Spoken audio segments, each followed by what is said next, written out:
Hi, we're back, and now we're looking at part two of the issue of global health and free trade agreements. So as I indicated at the end of the last video, I'm going to move on now to look at the establishment of the World Trade Organization in 1995. I think it's useful to be aware that the negotiations of NAFTA were happening simultaneously with the negotiations to establish the WTO. And the U.S. was central to all of this because it saw the establishment of these trade agreements as being central to its efforts to establish a kind of neoliberal trading regime for the global economy. So when we look at what's going on with the WTO, and we see that the TRIPS agreement is almost identical to NAFTA Chapter 17, that's precisely why. Similar negotiators, similar negotiating agenda, and many overlapping or similar provisions being negotiated. Now, the WTO entailed a very dramatic change in the earlier GATT agreement, which I'd mentioned earlier, because it moved away from just looking at goods to encompass many of those areas that we've earlier looked at with respect to the Canada-US Free Trade Agreement and the NAFTA agreement. And so the background to this, I think, is relevant and very important. You had as I mentioned earlier, the election of four relatively right-wing political leaders in the 1980s, and then you had the collapse of the Soviet Union in the period 1990 and 91. So the U.S. assumed that it had won the Cold War, and that from now on there was no alternative, to paraphrase Maggie Thatcher, that the agenda that it had laid out for the new global trading system was the only agenda that would be adopted by the world's countries. This was kind of an historic window for a variety of reasons. Previous to that, there were two superpowers, the Soviet Union and the U.S. Admittedly, the U.S. was a lot more powerful in many respects, certainly a much larger economy. But there was some balance out there in terms of developing countries being able to appeal to one or the other, or try and navigate somewhere in between to play off either the U.S. against the Soviet Union or vice versa, giving them some broader space in terms of their policy options. At the same time, the U.S. and its corporations saw this as a huge opportunity, because in restructuring the global trading system through the establishment of the WTO, it would be able to include all of these countries around the globe in this new trading system, with the pressure that it could exert, that if they didn't join, they would effectively be excluded from the U.S. market, but also excluded from the world's trading system that the U.S. would now dominate. And so developing countries were really put in a jam. They didn't really have the capacity, in the most cases, to be able to resist this pressure, but at the same time they may have had a lot of concerns about where it would leave them down the road. Having said that, of course, multinational corporations were very keen on this agenda, and you've heard in the video by Peter Drahaus how the pharmaceutical industry in particular took advantage of this. So why, just to add a little bit more to this, why do these countries in the developing world agree to adopt the WTO's neoliberal trade agenda? Well, as I said before, lots of lobbying by multinational corporations, promising new investment or threatening to push some of their domestic companies out of the markets. A lot of pressure from the U.S. government. Directives, of course, from the international institutions, the IMF, the World Bank, the World Intellectual Property Organization, all of that.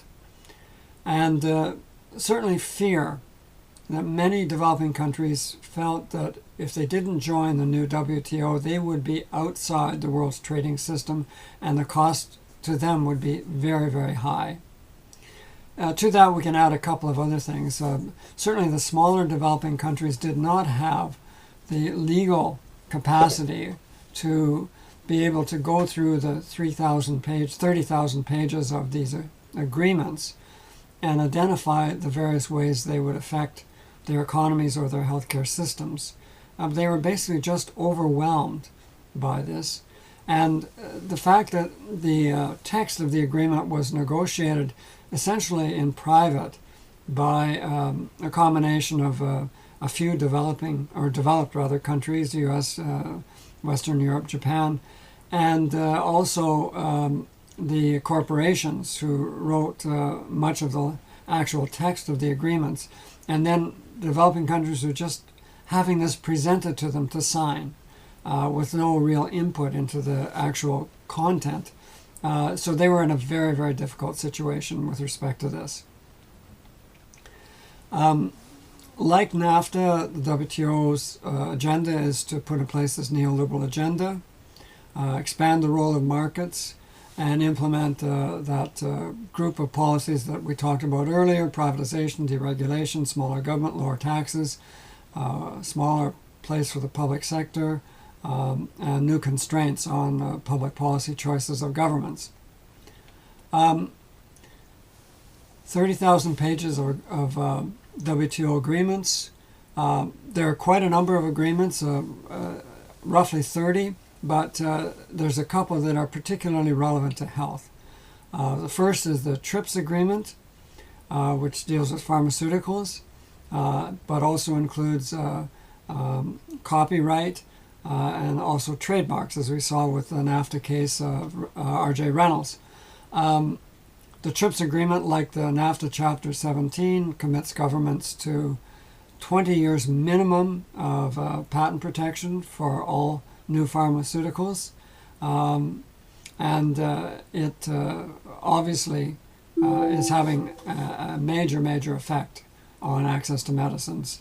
And as Drahos and others have pointed out, basically this part of the text of the TRIPS agreement was written with the help of the head of Pfizer and some other large pharmaceutical companies, who saw this as being a huge opportunity for them to get a global system of 20 years patent protection and to avoid the cost and the challenges of going to every major country around the world and persuading them to adopt 20-year patent protection, because many countries, India, Brazil, and so on, would not want to do that.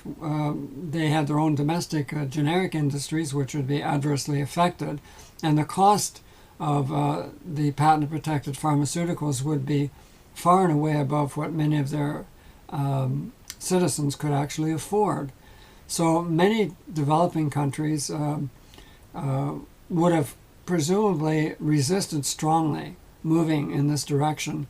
But when it was incorporated into the WTO package of agreements, they really had no choice about this. So a few things about the TRIPS agreement. While the minimum is 20 years, there's no maximum.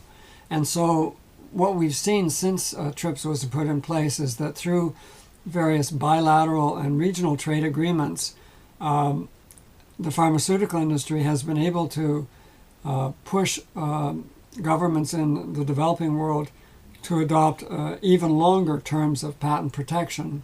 And often this has been as a result of pressure as well from the US or sometimes the European Union. The health impacts in terms of unaffordable drugs are very substantial for many countries. And this first showed its likely impact when the AIDS epidemic happened, and suddenly countries were in a situation where they couldn't get some of the antiretrovirals that they needed because they were now under patent and the prices were way too high for those governments to afford. To show you just how what's the right term, how much the large drug companies have benefited. I just downloaded from the internet a listing of the assets, the stock market value of the major pharmaceutical companies, and this has basically skyrocketed over the last 30 years. So at the bottom, number one is Johnson & Johnson, whose market value, and we'll just set aside the recent crash in the last few days, but his market value at the time this was posted was $345 billion. As I mentioned in class, I mean, the total revenue of the BC government runs around $50 billion. So to give you a sense of how large these corporations really are. And also, if you look, I didn't do a slide showing you where they're located, but if you look at them, Eli Lilly is U.S., GlaxoSmithKline is the UK, Sanofi I think it's France, AstraZeneca I think is Sweden, AstraZeneca, Switzerland, Pfizer the U.S., Roche is Germany, Merck is the U.S., Novartis I think is Switzerland, Johnson & Johnson the U.S. Hopefully I got that right, but you get a sense that these are all located in the major developed countries.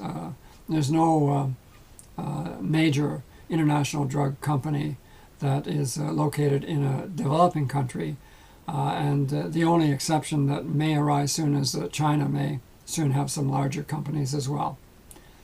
So that's the TRIPS agreement and its huge impact on developing countries. Actually, let me say one more thing about this. I should mention this because it is actually important.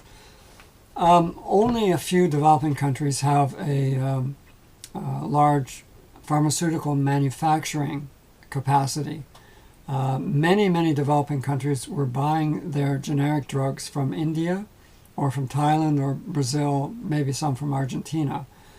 But a lot of the smaller and poorer developing countries simply did not have any manufacturing capacity to make drugs for their own populations. Or in a few cases, if they did, it was very minor what they could produce, just a few drugs. So they were heavily reliant on importing drugs from other developing countries, and India being the primary source. What the TRIPS agreement did was, in order to facilitate its implementation, the drafters provided a 10-year transition period from 1995 to 2005, during which all countries would be required to put in place the new legislation guaranteeing the 20-year patent protection. There was one exception to this. The least developed countries also got a little bit more time to do this, and they were allowed to initially not have the full force of the TRIPS agreement apply until 2016. So what this did, though, is block the international trade from one developing country to another. And many developing countries found that they were not able, when they looked on the horizon to see what was going to happen after 2005, they're not be able to continue to acquire the many generic drugs that they were buying from India or Brazil or whatever. And so there was a meeting in Doha, which was initiated by developing countries to see if there's some way that they could have some flexibility in the application of TRIPS because of the huge increase in costs that they would face. And the meeting resulted in a Doha declaration, which said basically that countries could use the flexibilities in TRIPS if there was a health crisis, and they could then either import or produce generic versions of patented drugs for a short period of time. The bottom line, however, was the TRIPS agreement itself was not changed. And so all of the constraints that it included were still there. And with the European Union and the US still demanding that their companies get the full benefits of patent protection, regardless of whether many developing countries could easily afford the extra costs, the Doha Declaration basically has proved to be completely ineffectual and has failed to provide any protection to many developing countries. Okay, I'm going to move on to another one of the major WTO agreements called the GATS Agreement. The GATS Agreement, as General Agreement on Trade and Services, basically is an agreement to try and encourage countries who are members of the WTO to open up their services markets to companies and investors from other members of the WTO. The focus is on liberalizing these markets again and to limit the regulatory involvement of governments in overseeing these markets, but also to facilitate the gradual supplanting of public programs in the service sector with the private market and private providers. The GATS agreement is incredibly complex. There's 160 subsectors that are included in the GATS agreement, and negotiations can go on with each of these subsectors.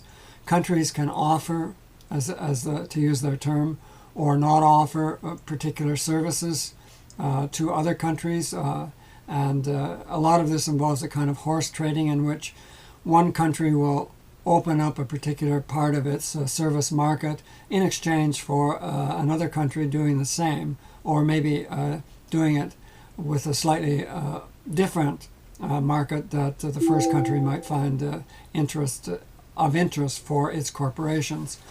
But the GATS has the same ratchet principle, so that once a country liberalizes parts of its service sector, it cannot go back and, for example, expand a public program again in that sector. So Canada's commitments here are varied. I think we made fairly significant commitments in areas such as financial services, but much more limited in direct healthcare services. At the same time, there's nothing preventing future governments in offering more health services in these negotiations. And given that there isn't much publicity about what's actually happening, and given that we have changes in the sort of politics of federal governments, it's quite possible that over time our service markets in healthcare will be dramatically increased compared with what we had before the GATS agreement was put in place, or more recently what we currently have. So GATS, let me say a couple of other things. Sorry, I'm not being as clear as this I should be. A key objective of the GATS is to provide market access to firms from WTO members. And as I said, the agreement is incredibly complex, but the long-term objective remains to let markets rather than the public sector provide these services, and that means privatizing wherever feasible on an incremental basis. There's a lot of other WTO agreements, 30 in all, roughly, and another one that's important is the Agreement on Sanitary and Phytosanitary Measures, which deals with issues like food safety, government regulations on trade and food, and so on. Now, you might think initially an agreement with that name would be designed, I've got the phone here just for a sec, okay, that an agreement with that name would be designed essentially to protect public health. But actually, the agreement is focused on ensuring that governments won't regulate in a way that undermines market provisions in public health. So the agreement basically has the effect, in a way, of limiting government regulatory capacity rather than strengthening it and giving it powers to restrict what the private sector does. And in a whole range of areas, such as GMO foods or chemicals and so on, the agreement is designed basically to increase the role of markets and limit the role of governments.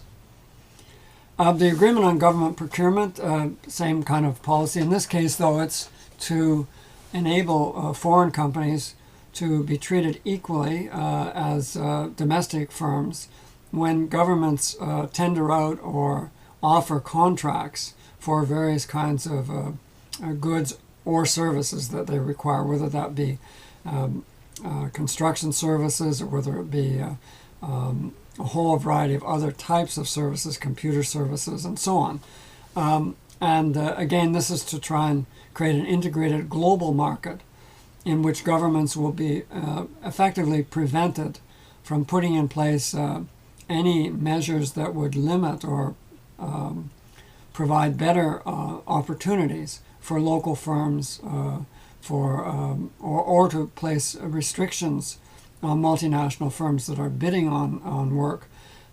Restrictions such as hiring local people, restrictions on sourcing the parts of their components from local businesses, all sorts of other traditional measures that governments have done to try and leverage their procurement to get more benefits from the purchasing for local communities or regions or whatever.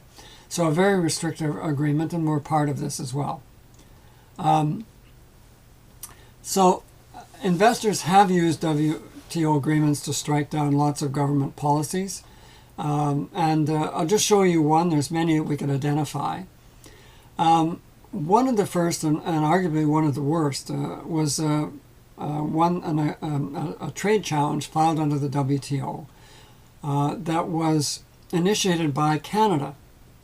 Canada initiated this because the French government had passed legislation in which it said it would no longer accept imports of asbestos.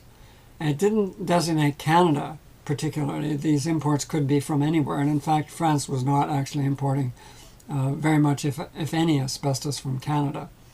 And why did it do that? Well, because of the huge number of deaths from asbestos and the continuing exposure of people, especially in the construction industry in France and in other countries, of course, who are working with asbestos insulation and various other asbestos products and inhaling the fibers and potentially down the road getting mesothelioma or in some cases asbestosis.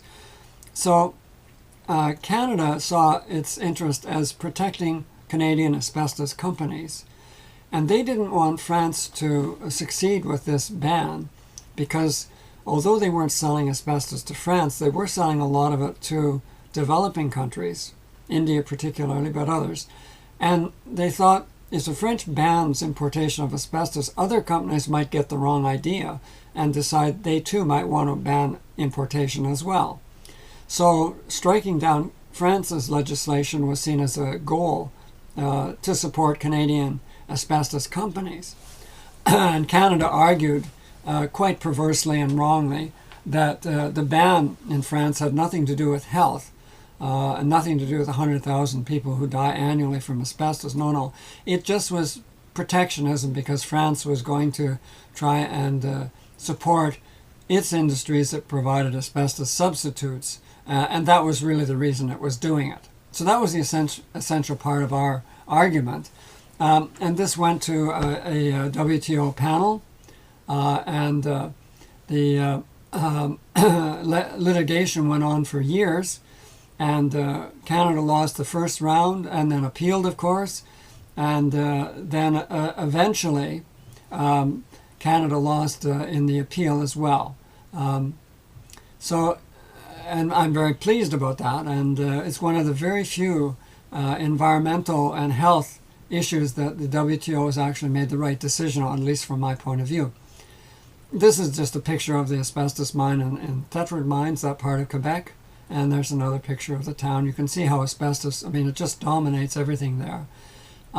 Fortunately, we now have banned asbestos, and partly that was for extraneous reasons, namely the companies themselves went bankrupt. But there is a push right now, and surprisingly, for a company to start mining the asbestos tailings that exist and getting, I think, quite a bit of money from the Quebec government to go back into the business, in this case to take certain special minerals that are also contained in the asbestos tailings. Anyway, that's for another time. one of the implications of the asbestos case, and here it speaks to the fact that the WTO actually chose to say that it was quite legitimate for Canada to file this case, even though eventually Canada lost. But what it signaled was that health measures could be subject to WTO challenges, regardless of the health rationale. It also meant that once the case had been filed, all of the very difficult or complicated kinds of legal issues that are associated with these cases would come into play. And also the precedents from areas outside the health sector would still apply. And it's important to remember that the panels are not there to determine whether a particular government policy is good for public health or not. The panels are there simply to decide if the policy that the government has implemented violates the legal requirements or the legal obligations that are in the agreement, and that has nothing directly to do with health. So in order for a country to succeed in terms of this, they have to introduce measures that not only show that they are protecting health, but that they are the least onerous measure that they could introduce from a trade perspective.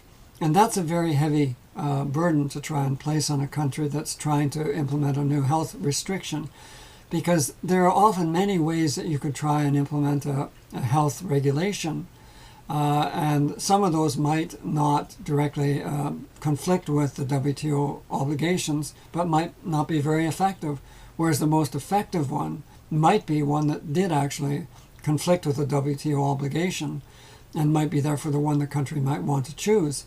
But proving that measure is the least onerous of all the measures that it might put in place is a difficult bar to jump over.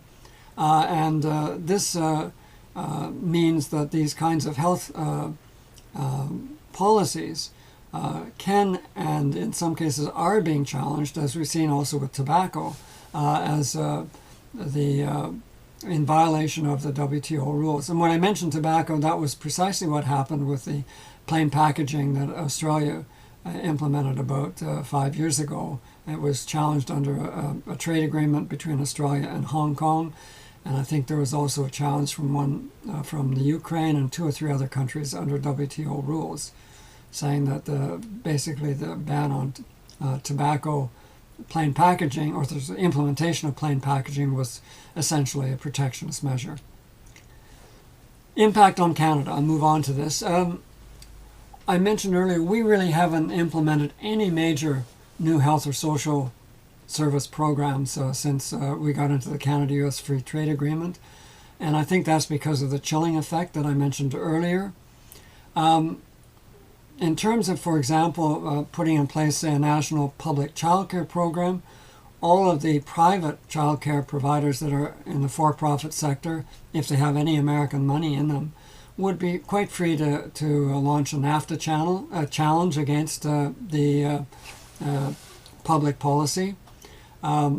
We have yet to see what will happen with the National Pharmacare Plan, but certainly the fact that the federal government might be open to a trade challenge on this if it were to attempt to push out the insurance industry and create itself as a national insurer for all of our prescription drugs, certainly that is a possibility that it would be considering in developing its legislation if it chooses to go ahead with that.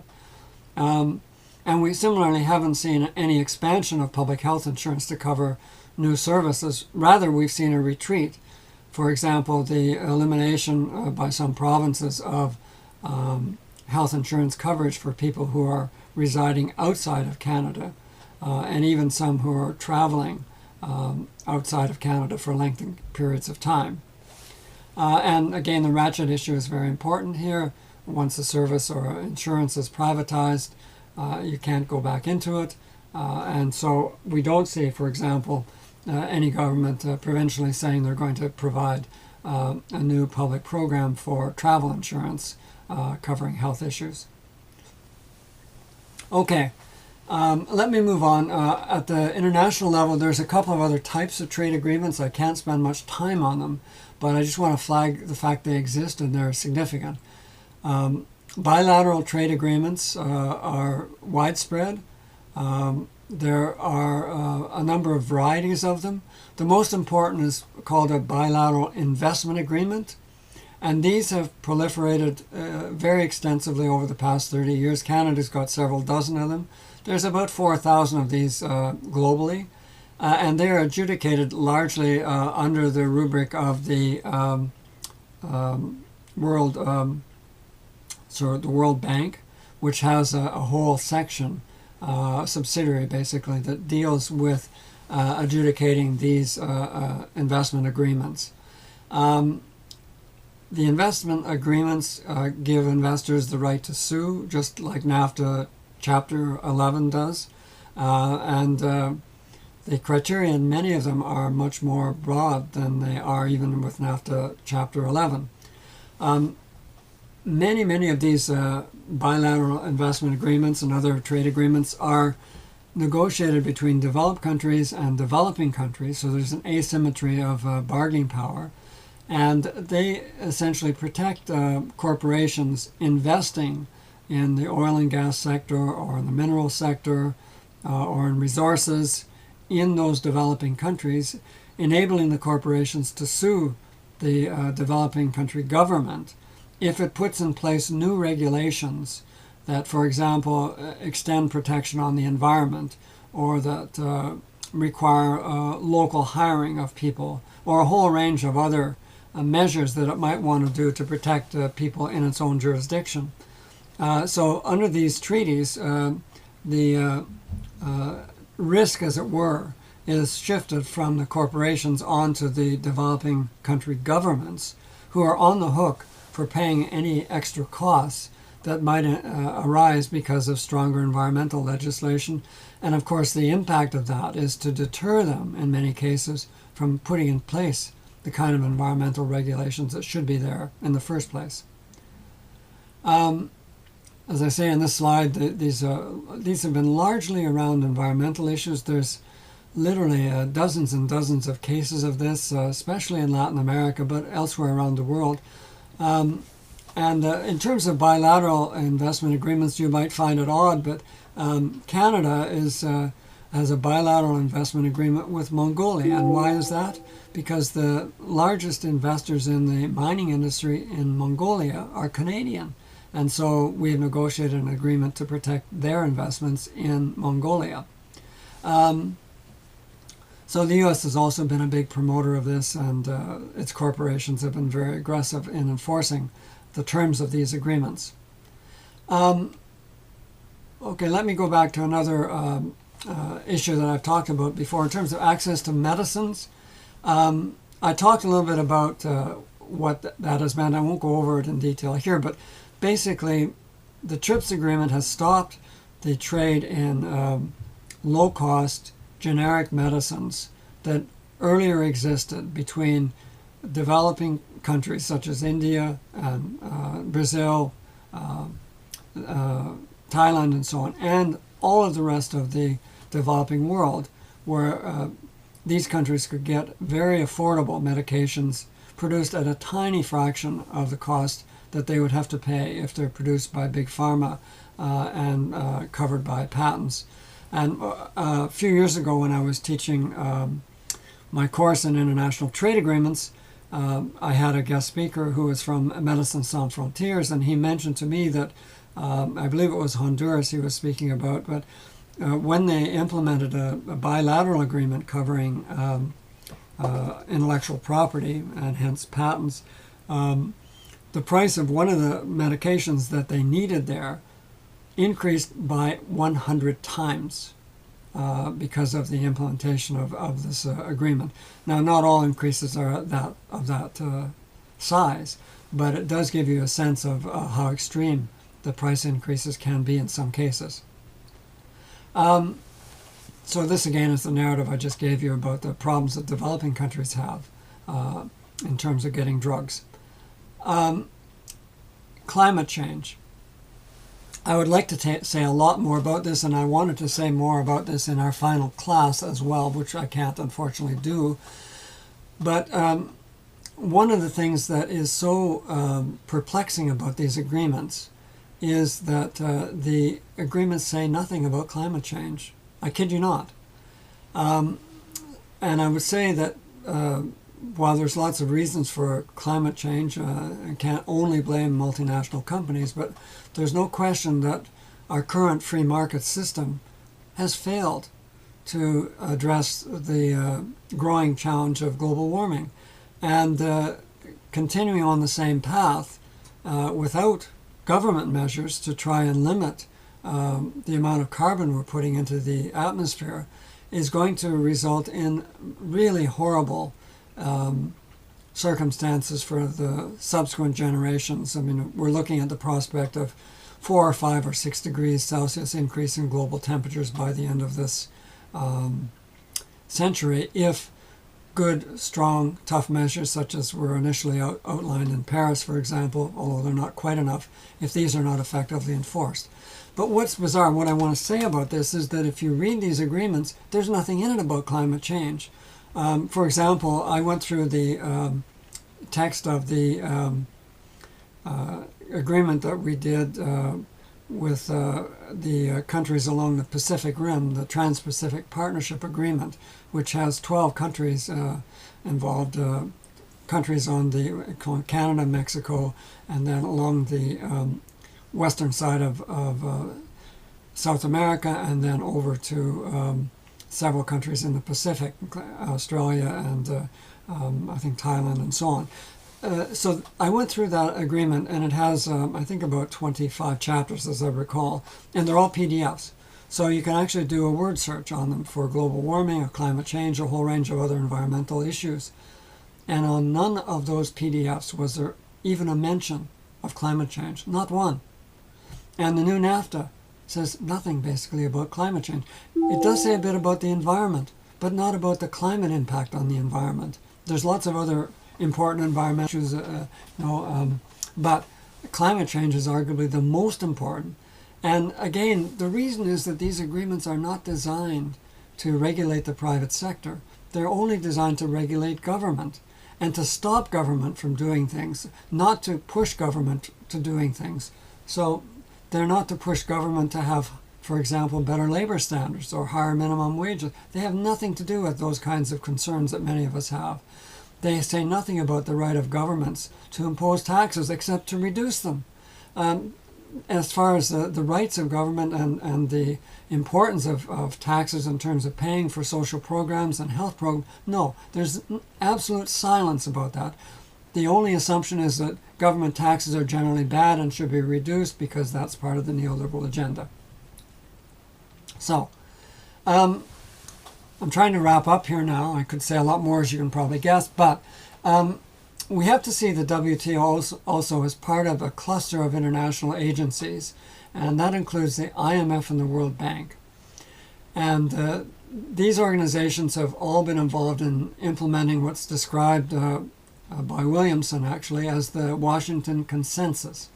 And this is this package of policy changes that we talked about earlier: privatization, free trade, smaller government, less taxes, etc., or described in a different way, structural adjustment programs. And you had one article in the class looking at what that meant for Latin America, the role of the IMF and World Bank and so on in undermining social and health programs there.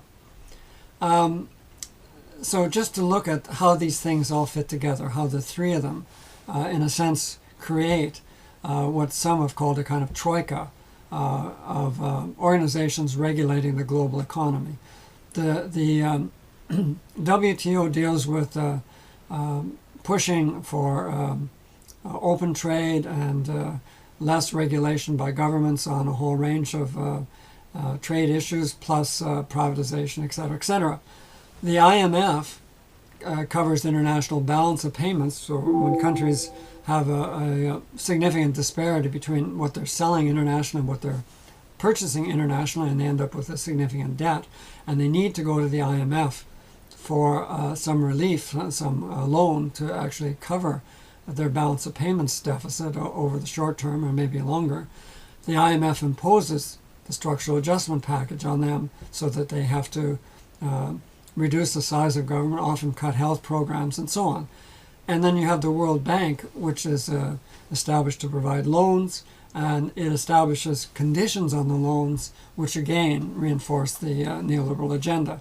So you have all of these institutions working together. Now, admittedly, because of the adverse impacts in some cases over the last 10 or 15 years in some countries, the IMF and the World Bank, not the WTO, the IMF and the World Bank have actually done a bit of a mea culpa on some of what they've done in the past, and have certainly made some commitments, not well enforced I must say, but some commitments to try and look more carefully at the consequences of some of the demands they make on developing countries, and in particular to have more concern about the health impacts of the policies they recommend, and not to be so, as it were, ruthless about forcing countries to downsize in areas like public health.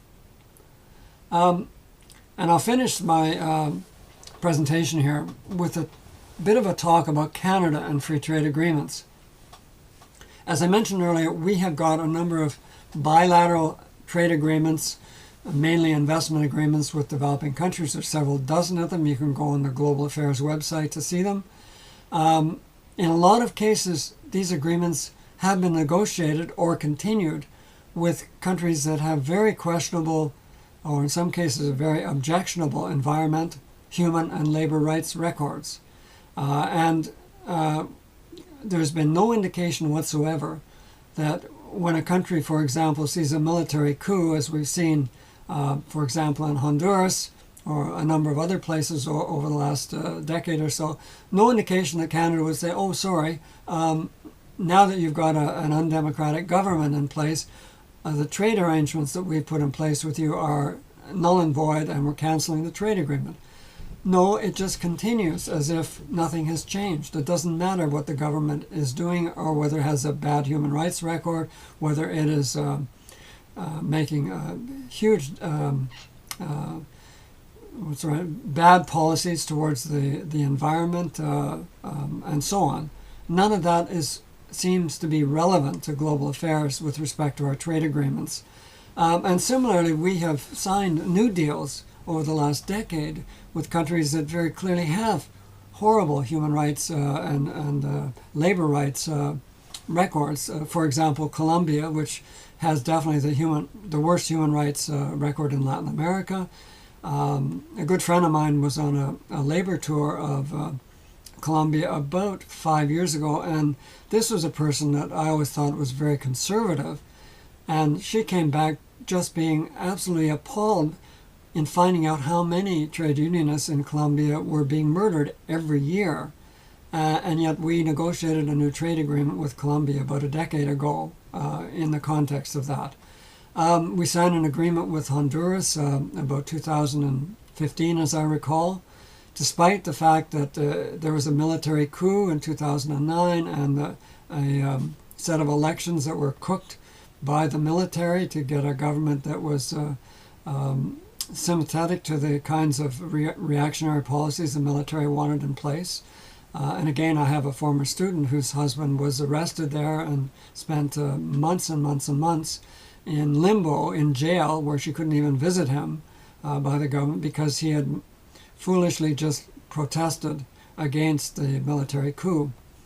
So there seems to be no connection with these agreements with things like human rights, even though we hear lots of talk about how Canada is really keen on promoting human rights abroad. It does so as long as it doesn't interfere with the trade agreements that we've signed. We are a great promoter now of free trade agreements, and we are particularly keen on providing investor protection.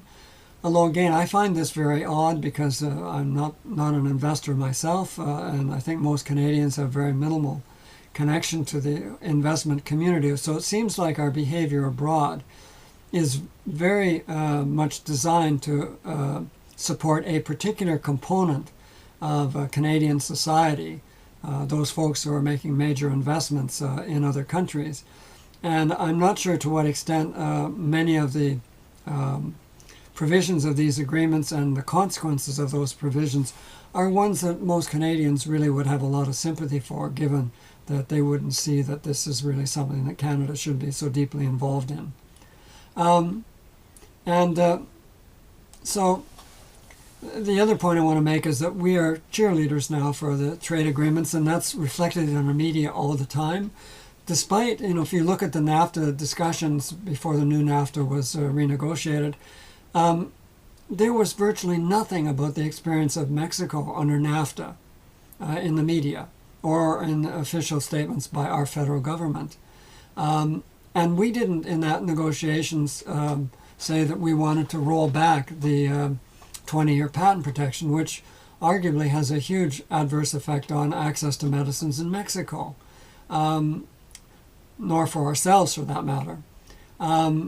We have encouraged many countries, such as in the Trans-Pacific Partnership deal, to come to the table and negotiate new trade agreements with these kinds of provisions in them. And we also operate, I think, very hypocritically in terms of things like our support for our own Medicare system, which is one that is based on essentially not allowing private insurance to provide a medically essential insurance for Canadians. But we say other countries shouldn't have such a system because our insurance companies should be able to invest and make money there. So I think what we do in that regard is negating much of what we say we're doing in terms of foreign aid and foreign development.